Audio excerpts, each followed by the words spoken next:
Going through a divorce, trying to find someone to just hang out with, etc. Besides the bar and gym, where should I go? I do get lucky sometimes. If you guys are having a hard time meeting women, it's like you need to become more active socially. Yeah, you can be in the dating apps, but as we were discussing last week, I mean, when a girl can start a Hinge profile and within a matter of days have 800 likes, and you've been on there a month and you got 3 or 4 likes, you're going to spend a lot of time doing a lot of swiping, and you're not going to really get anywhere or make any progress. So you got to get out of the house. You got to go mingle with other people. And you need to lose yourself in your hobbies and your interests because you want to get to the point where you love yourself, you love your life, you're really proud of your life, you're excited about it. And because if you're not excited about it, if you're boring and dull and all you do is sit at home, you never go out, you don't socialize much, and you only rely on bars and gyms to meet girls, you're because when you look at statistically how people meet their significant other, like the number one thing is usually work. People meet people through work, whether it's they work the same company or the person they meet is tangentially connected, meaning they do business together or something like that.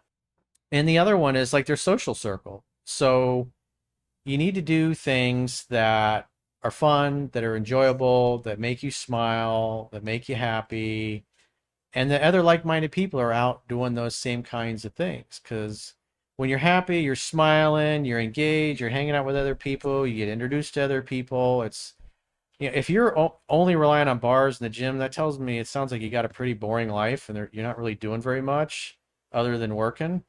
And so you need to be more creative. I mean, if you love golfing, join a country club. If you love boating, join a yacht club.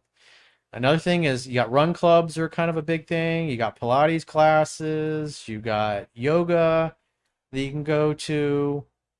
Just go where there are lots of women.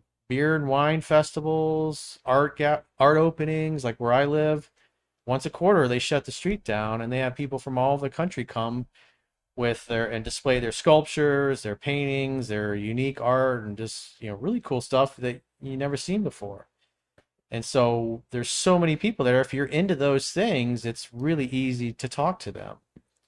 If you're into health and physical fitness, I mean, if you always go to the gym, try going to a Pilates class. Try going to yoga and go to a nice area. Because if you're going to a yoga studio where it's a high-end area where there's all $1 million homes, you're typically going to get women that are very attractive, fit, and in shape, and come from good families. They're going to be higher IQ. They're going to be smarter and they tend to take better care of themselves. They tend to be better looking because people with money typically tend to date up. So put yourself in situations where you're outnumbered by women. Ran into my ex and walked away when I saw her, and she couldn't stop staring. Why? She's probably surprised that you want to didn't go and talk to her. She probably thought you didn't like her anymore. So in that particular instance, this was a girl that I kind of screwed up with. This was the one I sent like a nasty email to, and I didn't realize she was in New Orleans for like a couple weeks. And so when she got back, she saw it, and she had this great experience in a date, but then she comes home to this nasty email, and I felt like a complete jackass, and I apologized to her, and she just ghosted me. And so I didn't see her for what was that, 99? So I saw her probably about, I guess 3 years later, I guess it was. And I was with the brother of another girl I was kind of seeing. And this is when I was still trying to connect all the dots. And we are walking down Church Street. We're going east to Orange Avenue, about to take a right and head north. And she was there, and we made eye contact, and her eyes lit up, and she came up and hugged me. I was like, "Hey, how are you? What are you guys up to?" And she introduced me to her girlfriend, and then I was just like, "Well, hey, see you later. You girls have a great night." And then we walked away. I mean, I talked to her for like 20 seconds because in the past I always wanted to talk to her. I was really into her. Mhm. And then 3 years later, I'm nice, I'm polite, but then I excused myself, and then my buddy and I we were going to Sky Bar after that. And then I get an email from her on Monday, and she mentioned how she couldn't believe I just like walked away. And my buddy had turned around as we were about to turn the corner, and she was just standing there with her mouth open, like.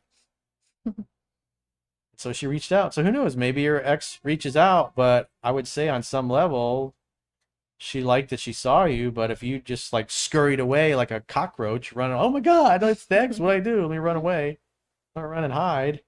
Maybe there's some interest there. Maybe she'll reach out to you. Maybe she won't. Glad to have discovered your work after a breakup. I realized I let her beauty and honeymoon phase blind me. Love bombed and daddy issues mainly. Yeah, man. The thing I see over and over and over and over and over again is, especially with the audience, because most of the girlfriends I had throughout my life came from a good family and had good relationships with their dad and they were raised right. But ones that were very difficult and I had problems with, every single one of them either didn't know their father or didn't have a good relationship with their father or didn't like and respect their father. And they're just too difficult. If they didn't have a strong masculine man in the household to teach them how to be calm and chill them out and teach them to be disciplined, and I see it over and over in my work. It's if the father did a shitty job raising her and didn't provide a good, strong environment, and he's a bitch of a man and he gets walked all over, they don't respect men and they're difficult. If the dad is always losing his shit and yelling and screaming, the parents are screaming all the time and not getting along, that's pretty much the way she's going to react to you because that's what was modeled at home. So, the girlfriends that I wrote about in my book, they all had very strong fathers that, they were the law in the household. And when they decided something, that was fucking it. There was no debate that went on for months and weeks after that. It was like, this is what we're doing. And everybody respected daddy and his authority. And if the guy was squishy and soft, the women don't respect him. And if the girl doesn't respect her dad, she just doesn't respect men in general. And that means she's probably not going to respect you. So it's an uphill battle if you're going to date somebody from that kind of a background. Doesn't mean all 100% of them are that way, but the majority of them are going to be too difficult, too much of a pain in the ass. You want easygoing, easy to get along with. Because, again, most people major in minor things and they won't do the work on themselves. They won't get a therapist. They won't work to overcome their issues. And the juice is not worth the fucking squeeze. As hot as they are and as great as the sex is, juice ain't worth the squeeze. In your book, you said something like, I can get them to fall in love with you, but I can't get you to stay in love with them. Have you learned or tried anything that may help prevent this? That's impossible because you can't make your heart feel something it doesn't feel naturally. So you can fake it, you can pretend to love somebody, you can pretend to be into them, but again, this is something that comes from within. So there's no technique for that. But once you're out of the honeymoon phase, you're not going to be in la la land anymore. But if you really truly love the woman and you're sexually attracted to her and you have a really great time, you love being around her and you want to stay disciplined and contribute to her in the same way that you did before, because after you're out of the honeymoon phase, if she's good and a good partner and a good teammate, you want to keep her properly fucked, properly fed, and always have a good time together.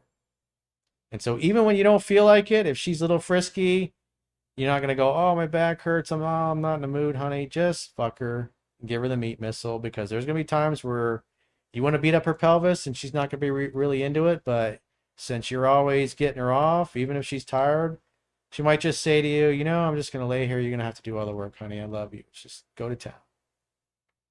Then make sure she comes like a What waterfall. if she doesn't want to put in work?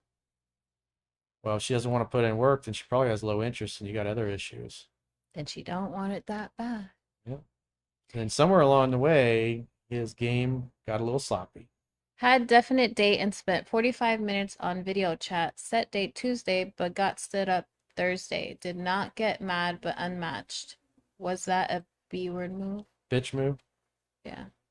45 minutes on a video chat and Yeah, that's she a long. stood you up. Well, how long?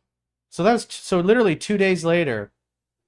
Well, what that tells me is that you probably met her on online dating, and again, this is what you're gonna get. She don't know you, because if you had met her through like at a friend's barbecue or through work or something like that, or through mutual acquaintances, she's not gonna do that shit to you. And on top of that, you're gonna go pick her up. So those things aren't gonna happen. But you would think if you spend 45 minutes talking to a girl, and your date's 2 days later, it's like, what does that tell you? She's a fucking garbage human. And again, this just goes to show women have all the leverage, and you're gonna get that. And so what you can do is, I mean, if you were there, I would have said, "Hey, I'm here. I'm sitting in this place. You know, are you? How close are you?" I would have texted her. I wouldn't have just not said anything.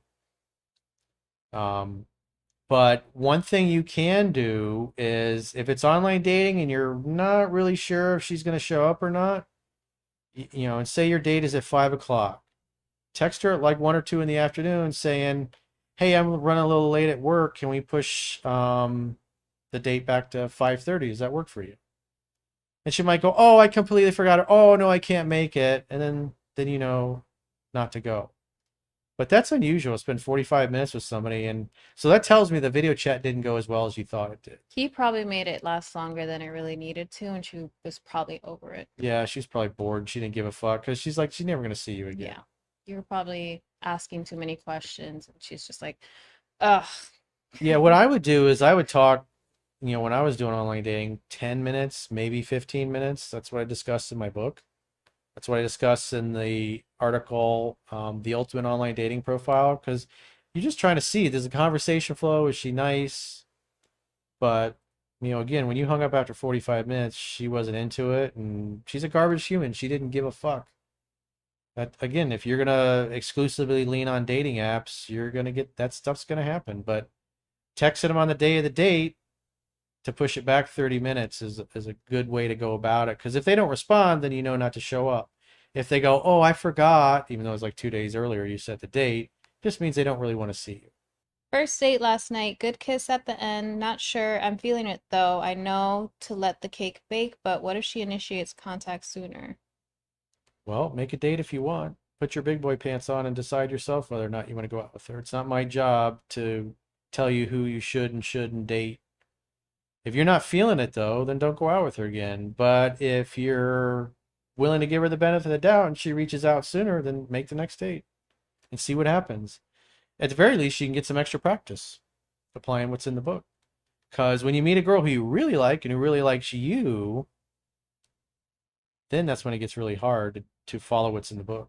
Berto says she suggested that we go on the date at that. LOL. I sent her a text and it was an online dating date. I get tons of matches and I'm 6'2", but still, yeah, she's just a garbage human. But again, this is why meeting women in person is so far superior.